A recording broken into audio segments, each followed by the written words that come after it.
Welcome to the Nerd Party.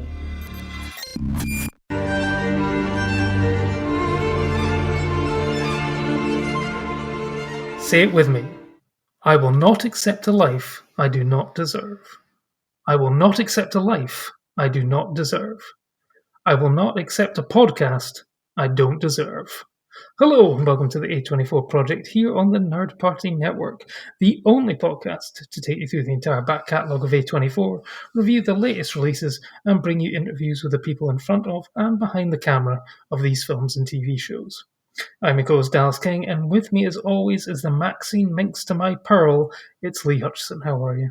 Yeah, I'm really good. It's good to be back again. I think it's been a few months since we've been able to kind of review any films together. You've been kind of almost living an A24 life, like saving a cinema, and I know obviously you've got a bit of a campaign going on at the moment to do that. Yeah, I think it would be advantageous to tell people a little bit about that and where maybe people could get involved, because you're doing incredible work and actually supporting independent cinema, not just talking about it but actually putting up.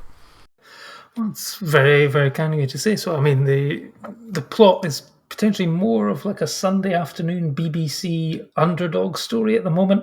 I would need some weird sort of satanic twist or something to come along in the third act to push it into A24 and to give it those A24 vibes, I think. But yes, no, the Belmont Cinema up in Aberdeen where I live closed a couple of years ago, often a venue to go and see the latest A24 releases.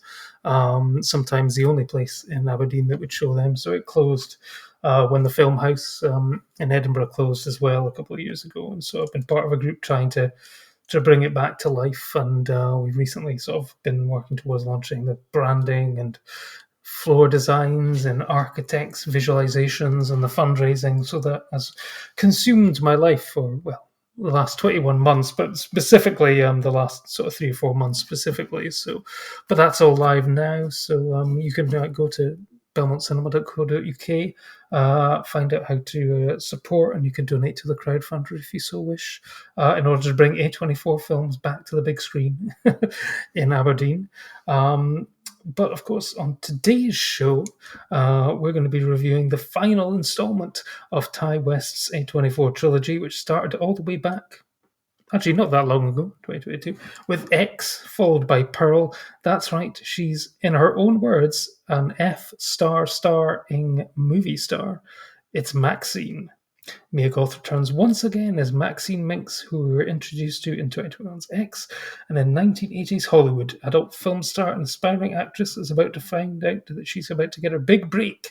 However, a mysterious killer is stalking the starlets of Los Angeles, and the trail of blood threatens to reveal her sinister past. It's written and directed by Ty West, and it stars Mia Goth, Kevin Bacon, Elizabeth Debicki, Bobby Cannavale, Michelle Monaghan, Giancarlo Esposito, and Lily Collins. Quite the cast list. So, Lee, I mean, this is I think it's probably safe to say, the end of the trilogy for Maxine. I mean, what were your thoughts of the trilogy so far with X and Pearl, and what were your sort of expectations sort of going into this final installment? I've always been a bit hit or miss with it. Like, I know, like, I've always found it slightly odd, the almost religious fever there is for the character of Maxine and Pearl. And yeah, it's crazy to think there's people out there that have got tattoos of them. Like, it's one of these moments become this. Like, I just don't think X is that particularly a great film. Like, it feels like a film I've seen many a time and so on, but for some people it's just one of their favorite A24 films, which I can't really process. And I've seen it a couple of times, and it's just I didn't think it was particularly great. I mean, the 2 times I've watched it, I felt like I could barely make out anything that was happening. It was just so dark as well. But Pearl, on the other hand, I think it's a slightly weak first half, but I really enjoy the second half when it just lets rip and so on. And I find it to be a very interesting film in that respect. So, I think there's some good and I think there's some bad in the series. So I was kind of a bit optimistic, I guess, for Maxine. And I thought the trailer was particularly interesting. I think Mia Goth is an interesting actress. We have another podcast which we've really not been able to do too much with the past few years, but she's been an actress we've been following kind of since really the beginning of her career. We've interviewed her a couple of times over the years, so she's always been someone I've found interesting to kind of watch, and she's a really unique presence. So I went into Maxine quite optimistic. I was really looking forward to this kind of period setting, kind of slasher style movie. I think it had a lot of promise behind it and a really interesting cast. So yeah, mixed previously, but I went in optimistic. What about yourself? Well, I always try to go in hoping for the best. You know, no one ever sets out to make a bad film. I mean, with X, I think I enjoyed that one. I think more than you. I thought I really sort of dug the grindhousey sort of Texas Chainsaw Massacre vibes it was going for. Pearl, I was kind of less keen on than other people. I think at the time, but I mean, it was a sort of standout showcase for Mia Goth as an actress. I know she got a lot of praise. I think there was a slightly foolhardy talk. Well, actually, probably it was just within the Twitter sphere back then of that she should get an Oscar nomination for Pearl. And it's like, look, if Toni Collette can't get one for Hereditary, and Lupita Nyong'o can't get one for Us, then she's never going to get one for this. But there's a lot of talk about her, straight to camera, unbroken single take monologue, which lasted around about 6 minutes. But I was like, well, that's fine. But in the same year, Rebecca Hall did an unbroken monologue to camera, which lasted 7.5 minutes in The Underseen Resurrection, which I thought was better. So there we go. But what I have appreciated about this franchise so far is how Ty West has managed to recreate different styles and different genres within it. The first one was set in the late 70s. It's about a group of adult film stars who rent the worst Airbnb possible. Actually, saying that, I've just thought of Barbarian, so maybe the second worst Airbnb possible. Renting a farmhouse to film an adult movie, but they don't realize the owners of the property are, almost as mad as they are. And, it managed to recreate that 70s aesthetic and the sort of grindhouse vibe really well. With Pearl, this was a prequel technically to the character who lived in that house. And, once again, sort of nailed the sort of Technicolor, sort of Wizard of Oz 30s vibe where that period was set. And so, I was really looking forward to, like you say, the trailer was promising a sort of nice grungy, sort of Brian De Palma, gritty, sort of Hollywood, sort of in the 80s sort of thing. So I was, really looking forward to it. And, like you say, I mean, the cast, the previous two films, it had a solid cast. And the first one, second one was slightly more full of unknowns, although it did have the new Superman in the projections there. But this is really a sort of all-star cast. So, he's really managed to bring his A game for this. Whether, of course, it works out, we're going to discuss.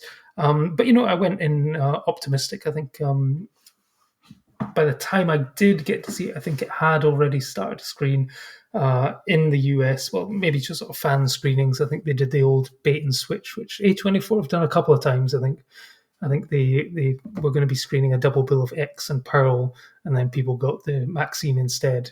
And I think they did something similar, wasn't it, when they were meant to see the director's cut of Midsummer, and then they got Beau Was Afraid instead. So, it's not really a surprise if you pull the same trick a couple of times, I guess. But, so no, I was looking forward to it, but I think, as we'll probably discuss, for me, it just didn't quite work overall. It had a huge amount of promise in the first half, but then it kind of lost the plot in the second half for reasons which I think we'll probably get into. But, I mean, what did you think of, I guess, the visual look of the film? I mean, he certainly managed to nail the 80s aesthetic, and it did feel, he's managed to do that every single time. I feel he's managed, through the camera work, production design, and score and stuff like that, he's really managed to nail the genre which he's going for every time. Yeah, I thought so too. I thought it looked, it committed to the bit where, I think of something I always go back to, was it Death Proof, the Quentin Tarantino film, which kind of, it originally just starts off, we're making it look really authentic to the time, and then it's basically like watching a digital film about for the remaining 3/4 of it. It did feel like a kind of video nasty that you probably would have watched the VHS of at like an all-nighter or something like that. So I did find that was a real commitment to the bit and so on, and it did look of the time, especially when you think of, like, as I mentioned, I found the cinematography of X really pretty awful, whereas you kind of think of that kind of Technicolor kind of dream of sort of Pearl where it worked really well. I did like they have two really distinct and well done sort of kind of looks to the films and so on, and I thought that was one of the few bits that I would kind of compliment the film on. Yeah, and obviously, I think we need to talk about Mia Goth in this, because it's her character, it's her, I'm not going to say franchise, but certainly her trilogy, and she in the first film, she was the final girl, but in the second film, well, actually, technically in the first film, she's playing two characters. She's playing Pearl and Maxine. In the second film, she played Pearl, which was all about her.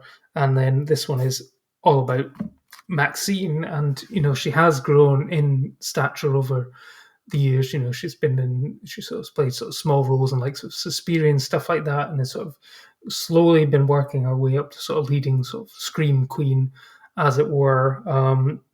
And sort of really sort of carving out a niche as the sort of dangerously psychotic mad girl with a baby voice. I'm thinking more specifically of Infinity Pool, I think, for that one, where she does love to scream out, "She's a star!" And although I'm now thinking of the meme where it makes it sound like she's actually just shouting Emma Stone. So, I mean, what have you made of her performance in this film particular, but also how she's sort of grown as an actress over the trilogy? Yeah, I did. I liked her in Pearl. When I think back to X, there's nothing that I haven't rewatched that one in the run up to it like I did Pearl, but like there was nothing that really stood out really for her performance in X. I thought it was very solid, but Pearl was a real statement, and I know people go back to that monologue, and she had so many great standout moments in that. She felt like such an interesting character, but I think one of the problems I really had with Maxine was how flat the performance of Maxine was, where she seems a very passive character in this. Like there's some like really kind of maybe standout moments towards the beginning where she gets that bit where there's a person kind of stalking her down the back alley, and okay, it's an interesting choice what kind of happens after that, but it's an interesting character. She's got some agency, whereas most of the film it seems to be about her seeming really a bit down about what's going on. She's not really engaging with anything. There's all this, she's on the cusp of being a potential Hollywood star in terms of this kind of film that she's been cast for. People around her are dying. Her past is coming back to haunt her. Really kind of, gives a character a bit of agency, things to bite into. Whereas anytime it sort of went to her, it was just kind of like she just sort of had her face tripping her a little bit. There was very little in terms of dialogue that she had to bite into, scenes, drama, and I think that kind of carried through the whole film, where I was like, I want to be invested in this kind of story, but the fact that my main character isn't is leaving me kind of disconnected from it as well.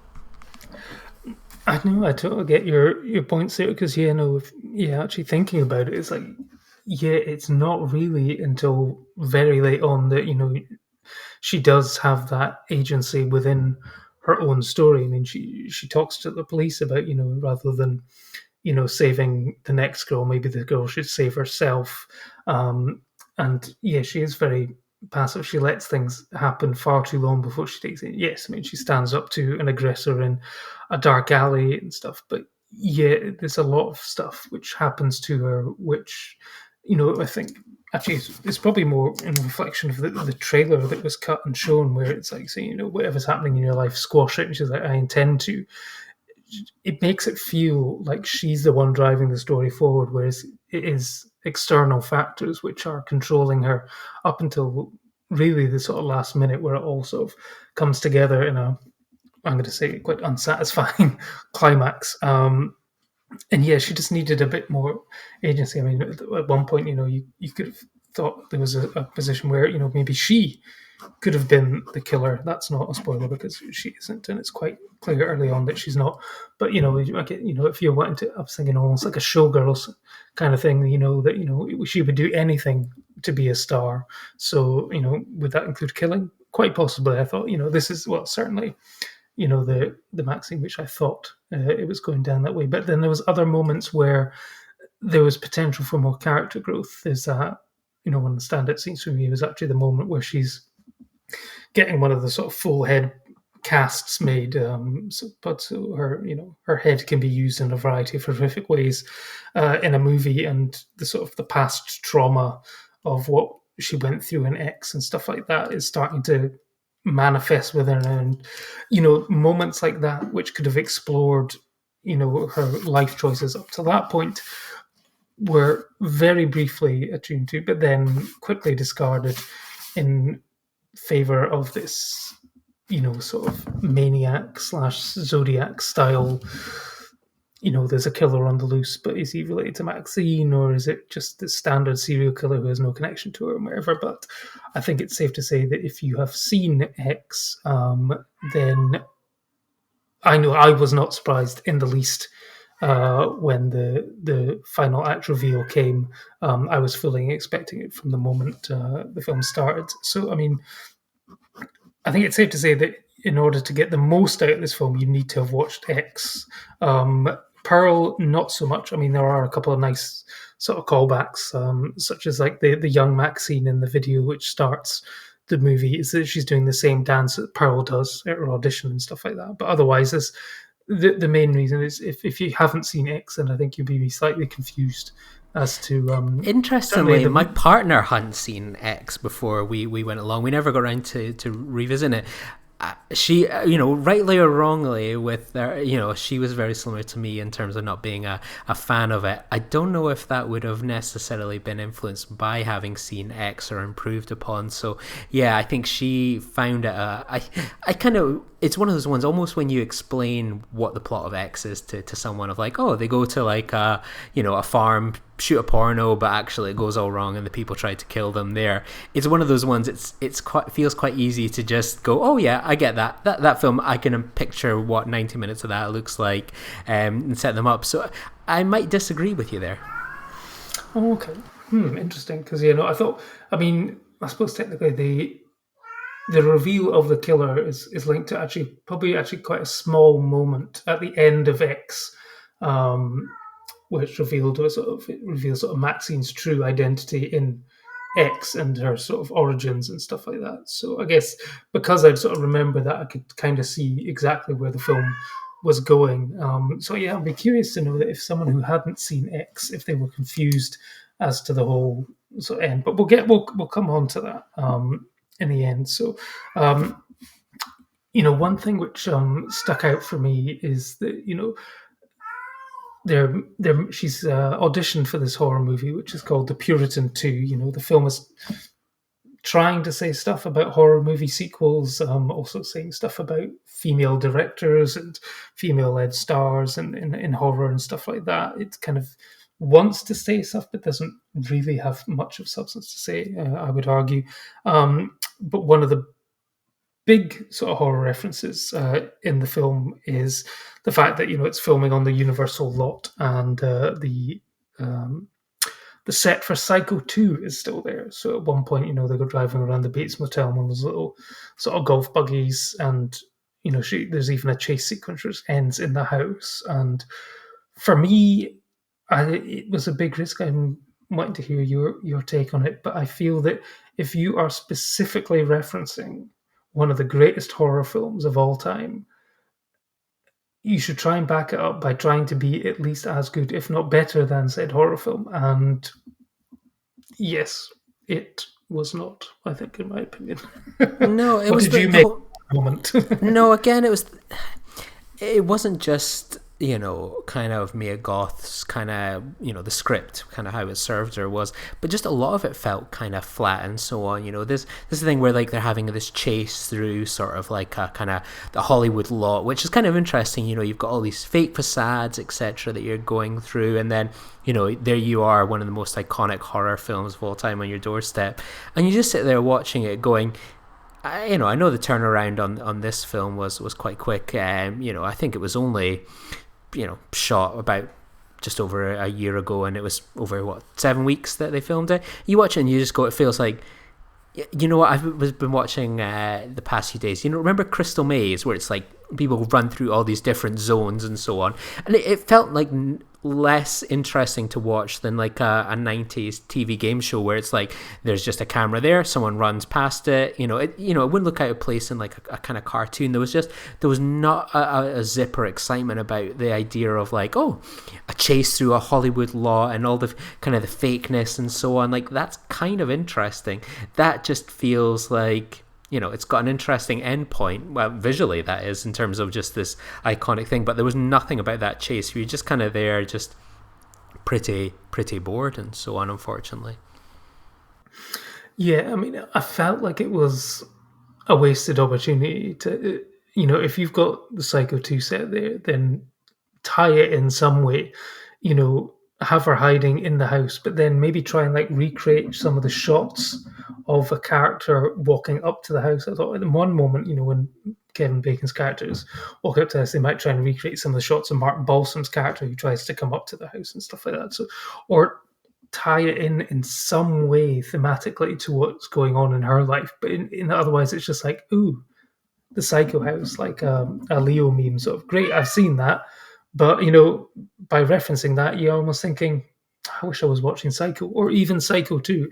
Now, Psycho 2 there is actually a very underrated remake.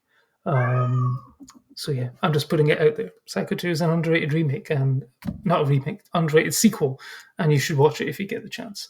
And a better sequel, arguably, than this one. But I mentioned Kevin Bacon there. So out of the rest of the cast, was there any particular standouts? For me, I think Kevin Bacon was having a whale of a time in this one, and sort of properly leaning into the southern sleaze of his private 100%. investigator. So. The classic, that meme, he understood the assignment, and like that was every time he was on the screen, I was more interested and engaged with it. And then it just like had that kind of very little actual for Maxine to do and so on, and she's playing opposite this larger than life character, and I think it just kind of highlighted sort of how little she had to do, and just very little for Mia Goth to actually kind of perform with and so on. Whereas Kevin Bacon had, it's not the most, it's a role we've seen many a time, but he was able to have some fun with it. How much actual lines did Maxine even have? But that's by the by. Like, I enjoyed Kevin Bacon, but even then, like Elizabeth Debicki, someone that's become a really interesting kind of actor in this past few years. She kind of just sort of got bit of a self-important kind of character, not much to say really there. Even then you had sort of like Michelle Monaghan and Bobby Cannavale. Michelle Monaghan, we've seen her do some really kind of fun stuff with the Mission Impossible films, for example. Like, they're kind of a bit of a boring kind of double act. I mean, Bobby Cannavale has one or two little moments, so again, overacting, that on purpose, which kind of Kevin Bacon does. Okay, that's kind of interesting to watch, and then you have like, Lily Collins, like barely in the film, has a weird Yorkshire accent. Again, it was a really bizarre kind of film and so on, compared to say something like Pearl, where a slightly smaller cast, but each of them did something interesting or kind of worked well with what they had. This was just a bit of a waste of some really interesting kind of actors, and I think it's just fundamentally down to Ty West's script. Yeah, no, I felt that for me, one of the problems was, a lot of the characters didn't have much to do. Giancarlo Esposito, I thought in particular, was kind of wasted. There was a lot of potential. He was a agent, yet technically almost felt like her lawyer / agent / almost pimp at some point, and it felt like there was more for him to do. There was a better subplot somewhere along the lines. But I think that also like with a lot of these characters, it's like, given what Maxine goes through in the first film and how, she gets out of that, you know, with it on her own agency, there's too many times where it feels like, she has to call on other people for help here. It's like, there's a scene where she has to get Giancarlo Esposito and one of his goons to help. It's like, she's saved by the police a couple of times. And it's just like, that doesn't feel in keeping with, this character who's, certainly portrayed in the trailer that she's going to be, doing it alone. And she doesn't in the end. And yeah, I think Elizabeth Debicki, again, there was an interesting character there, but again, just didn't get enough to do. And Lily Collins, yeah, when she started talking outside that trailer, I was like, huh, oh, okay. So her character is English? And then I wasn't really paying too much attention to the dialogue because I was trying to work out what accent she was going for. And then when at one point she says, oh yeah, when I was growing up in North Yorkshire, and I'm like, huh, okay, that's not what I thought it was. So yeah, that was one of the most amusing, funniest moments of that for me. But yeah, again, it's something that I would like to have seen a bit more from her character as well. Would have liked to have seen a bit more from most of the characters. And what it's basically sort of her going off to this producer's house in the Hollywood Hills, which sort of sets off the final act. And I think we can kind of go into spoiler territory here. Maxine decides she's had enough and she's going to end this herself. And so she goes up to the house, and it's revealed that the person who's been killing all of these young women in Hollywood is her basically Baptist Reverend Father, who has come to save her from a life of sin in Hollywood, because Hollywood corrupts. Hollywood corrupts through its violent and sexual films. And yeah, that was the bit I was sort of referring to in the fact that at the very end of X, it's sort of this sort of news report about a Baptist minister who is searching for his missing teenage daughter who has run away. And so because I remembered that from X, I kind of knew exactly who the mysterious killer in the black sort of Dario Argento gloves and leather jacket was going to be. And the reasoning behind it is very sort of tenuous. I think, he's clearly got a screw loose if he believes that making a documentary-style snuff movie of killing people because they are, corrupted by Hollywood, yet he's doing the exact same thing. It's pretty lost on him, but he's clearly mad. But what did you make of the reveal and the reasoning behind all of his? I'm not going to call it a master plan because it didn't sound like a very good plan to begin with. And I would talk about it. It did feel like it was obvious, like from the beginning, where you're like, oh, the film opens with this person's, this young Maxine and her dad's kind of guiding her and so on. You're like, so if someone's coming back from her past and everyone that we know from X has been murdered, even Pearl and her husband, Howard, dead, who could it be? And you're immediately thinking that within about 2 minutes. So, it felt really obvious. And it reminded me of a much superior A24 film almost in the end that takes place in the Hollywood Hills under the Silver Lake. One that A24 barely gave an inch of any attention to compared to Maxine. And you're watching that thinking, okay, yeah, like a kind of cult, a quote-unquote cult is in the Hollywood Hills, and it all kind of climaxes there. And, you think, okay, a much more interesting kind of reveal. With that, you were kind of like, even just this big shootout at the end, it just felt really cheap and so on, and just really again flat. The direction, this climax, and again you have her about to be kind of burned at the stake almost, and you think a great moment to kind of play with, but the script doesn't reflect that kind of how it's shot. It's just sort of just really kind of flat. Like, this is the payoff to your trilogy where it all comes together, and it's like, oh, it just feels like a bit frankly of a student film. And I think Ty West's a director I don't have like a strong affinity or interest in, and I wouldn't go out of my way to see the new Ty West film is out in the cinema, go see that. And I just feel like you think of it like the film kind of looks, it's got the images and so on, it's it has the 80s aesthetic really drilled down and so on. You can see where the money's been spent, but his direction, his script writing, there's just so many moments, and especially in this climax and third act where it just goes, it's just completely missing, and maybe it's best if he just sticks to perhaps directing duties at best and so on, and perhaps away from kind of the script work, because I think he's probably let down the folk, and I would almost just say Pearl's the outlier based on this grand finale. What about for yourself? I think with it descending into a shootout in the Hollywood Hills in a big mansion, I can maybe understand why he's going down that direction, in that it's almost a pastiche of many other 80s action movies that end in a similar sort of way. I'm thinking sort of like Lethal Weapons and Beverly Hills Cops and stuff like that. So, but it doesn't do enough to subvert the genre or the cliches and the tropes and stuff like that in order to make it fresh and new and exciting. So yeah, it's like, oh right, yeah, a shootout, yeah, of course it is. And yeah, so, and then a very underwhelming end. Although I say end, there is a denouement, an epilogue, so to speak, following Maxine getting revenge on her father.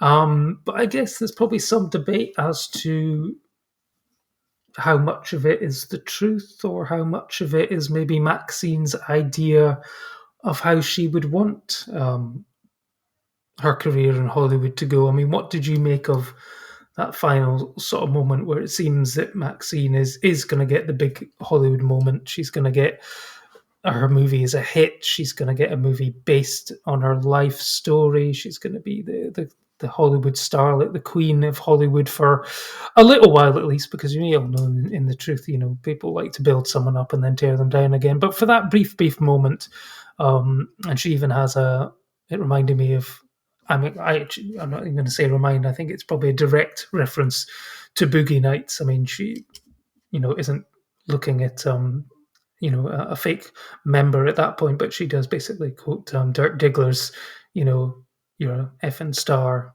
at the end, where, she's finally made it, but has she? What's your thoughts on that? I also thought of Boogie Nights as well. So great minds think alike there. Yeah, I thought it was one of those things. Whether it shows my kind of level of interest with the film as it went on, where I was kind of like, went to that and I was like, oh yeah, of course, like, we have to show that she definitely did become the star and so on, which has always been the kind of the go-to point about these sorts of films, that she wants to be the star, and actually she did it, and then, it's all wrapped up. But I did kind of like that, it was left kind of ambiguous, that would she go on to be a hit and a success. And probably my feeling with these sorts of things is how many horrors in the 70s and 80s, everyone loves the first one, but no one ever really gave a shit about the sequels to Friday the 13th 2 or Halloween 2, etc.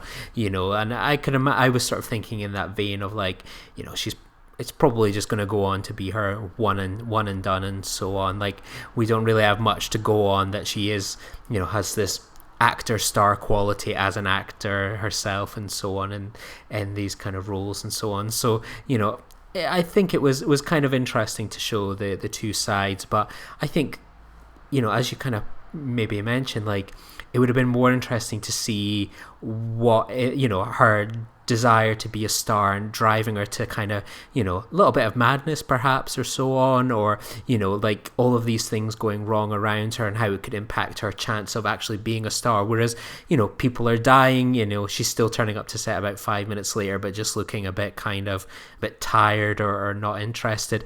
That's a more interesting film about kind of Maxine's psyche or determination and so on, as opposed to being someone that looks like she's on the cusp of achieving her dream but looks a bit bored and so on about it all.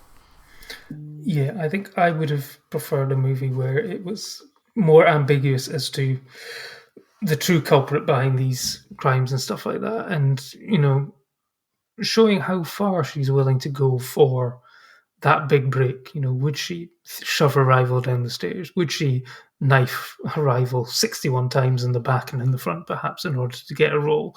And yeah, I think there's potential that you could have had something like that, but instead, it went down the route of the bad guy being the villainous, psychotic Baptist father instead, which for me was the cheap and easy way out. Maxine has the potential to be a very interesting, enigmatic character, and I think ultimately the story and the lack of agency at times kind of did the character a disservice to me. Yeah, and it feels like, and it almost feels like we're the outliers. Like, it seems to be, the first wave of reviews seem really positive for the film and so on, and then it's almost like they stack horror fans into those things, eh? But then actually, horror fans can be quite unforgiving at times. So yeah, I just don't understand the cult of these films, truth be told, and so on. I think, as I say, the Pearl, cult of which I liked. A24. Yeah, but then this one seems like the way people go on about it, you think it would be I don't know, I just don't get it. I'd love to hear. You know what the problem was? It was because it was a straight homage of 1980s horror slashers giallo films. It wasn't elevated enough. That's the problem. It wasn't elevated enough. It did exactly what it said on the tin. It was, it wasn't mismarketed. It was exactly what it was going to be. That's the problem. You need to elevate these things. You need to have, references to the devil and some weird, crazy shit, people walking on ceilings and stuff like that. There wasn't enough of it. If you do want something like that, I can heartily recommend Longlegs, which is also out this weekend. So. I'm very much looking forward to Longlegs and so on. And I recently got to see Midsummer's the director's cut on the big screen for the first time. I'd seen the biggest screen, I believe. Yeah, I got to see an IMAX and they still hold up really well. Obviously they've got their flaws and so on, but I thought they held up really well. And randomly, I noticed the Oasis film that we reviewed many a year ago on this podcast. It's getting an IMAX release. I noticed it got one in America, and it seems to be getting one here in a few weeks' time. So it's very odd, the relationship with some A24 films and IMAX at the moment in the UK. So how many people turn up to that one? I don't really know, but definitely this, of all the, we've reviewed over a good 100 odd A24 films, like these ones get hype and attention that some of the great ones I think get completely overlooked by, but it certainly has its audience out there and so on, and yeah, but there's more interest. I'm very much looking forward to Longlegs and so on. I think that'll be a more interesting horror film, but when I went to see Maxine, the amount of horror trailers we got before it for the summer was incredibly stacked, or horror or similar genre. So I think Maxine is a disappointing film, truth be told. I had a bit of hope and interest after the trailer and Pearl, but yeah, I'm a bit bored of perhaps this series of films, and it seems like Ty West is like, I want to do more than slasher films and so on, or kind of thing. So I'd be curious to see what he does kind of next, if he does kind of break free of this trilogy, maybe does something a little bit different. Yeah, just on the Oasis one, I think it's probably because it's 30 years since the release of Definitely Maybe. Which has now suddenly made me feel really old. So yes, but yeah, no, it's I remember because actually I went to the secret screening at Cineworld last week, thinking it was going to be Maxine, having forgotten that In the Violent Nature and Longlegs were also out the week after. So there was actually, like you say, there's a stacked horror bill. So it was like that moment of as the trailers start, and then you get the trailer for Maxine, and you're like, okay, so it's not that. And then the trailer for Longlegs comes on, and you go, oh, right, it's not that. So it must be In a Violent Nature. And it was, which also isn't very good, to be honest. So yeah, style over substance with that one as well. So so what we're looking at here is, perhaps a case of almost diminishing returns, perhaps with the trilogy, which is a shame. But if you do like your sort of 80s slashers, then there is something for you here. It's just that in terms of the character and everything that goes along with it, it's maybe not you might not get what you were looking for, which is a shame. However, the A24 truck continues. At the end of the month, we're going to have here in the UK, we are getting finally. I saw a TV Glow, so that comes out on Friday the 26th of July here. So we'll be recording an episode very soon after that. But in the meantime, we're going to be going through the back catalogue for a few outliers on the review front, the likes of Medusa Deluxe and Showing Up. Problemista have still to be ticked off our review list, so we'll get a couple of those in the bank and keep you well fed over the summer. But in the meantime, just remember, Do not accept a life that you do not deserve.